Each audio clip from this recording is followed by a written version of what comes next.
નમસ્કાર મિત્રો, હું તો બોલીશમાં આપનું સ્વાગત છે। બગદાણાના નવનીત બાલદિયા કેસે ગુજરાતભરમાં ભારે ચકચાર મચાવી દીધી હતી।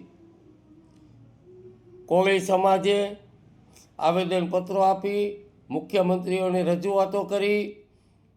આક્રમકતાથી રજૂઆતોને સફળતા મળી। પોલીસ ખૂબ જ ખોખો અને કબડ્ડી જેવો ખેલ રમી રહી હતી ત્યારે નવનીત બાલદિયા એસઆઈટી સમક્ષ હાજર થયા બાદ એસઆઈટી ટીમે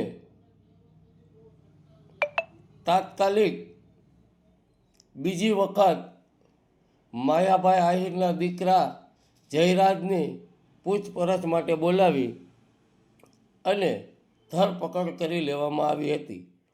ત્યારે મહુવા કોર્ટમાં લઈ જવામાં આવેલ। સરકારી વકીલની દલીલોના આધારે જયરાજ આહિરના જામીન નામંજૂર થયા હતા। અંતે જયરાજ આહિરને જેલમાં ધકેલી દેવામાં આવેલ હતો। મિત્રો, સમાજના કોળી સમાજના આગેવાનોએ ખૂબ જ ઉત્સાહ મનાવ્યો હતો અને હર્ષ ઉલ્લાસની લાગણી ફેલાઈ જવા પામી હતી। સમાજના આગેવાનોએ જીતને ટ્વીટ કરી હતી।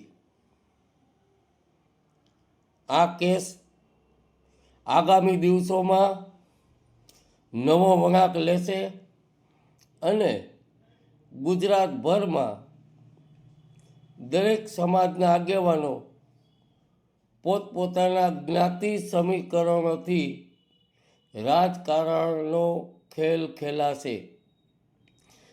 2027ની ચૂંટણી નજીક આવી રહી છે ત્યારે ગુજરાતમાં હવે જ્ઞાતિ સમીકરણ ચીફ મિનિસ્ટર નક્કી કરશે। નમસ્કાર।